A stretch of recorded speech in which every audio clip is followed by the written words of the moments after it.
You know, my mother's a saint, I told you that already. But she's a misguided saint at times. She's been practicing for many years now what I call righteousness by diet. It gives me a lot of food for thought, trust me. You know? She will call me up from Australia. And he only has one question for me. This is what she does frequently. Have you eaten any cheese this week?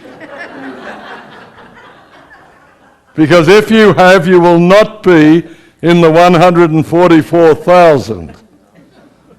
My mother's had confirmation from God that she is one of the 144. So she's actually not planning to die. She's going to be alive when Jesus comes.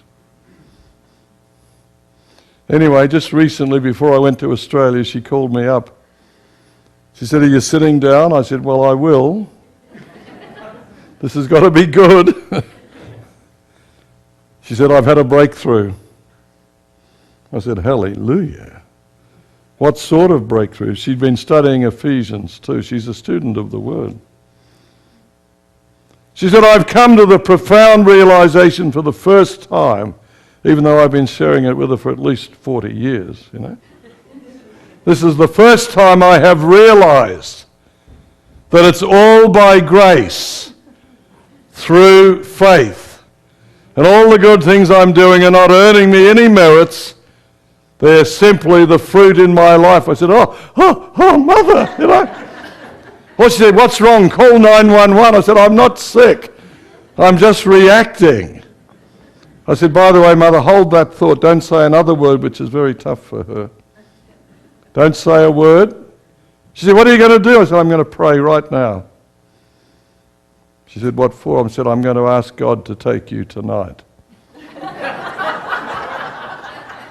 She said, you're the only son I know who prays for the death of his mother. I said, listen carefully, Mother. If God takes you tonight and lays you to sleep, you'll be saved by grace through faith. If I wait one day or 1 week, you'll be calling me up saying, have you eaten any cheese this week? You're going to be lost. And sure enough, a week later, she called and asked me her favourite question. I said, I said to God, why didn't you take her when I asked you? How's your faith tonight? How's your faith tonight?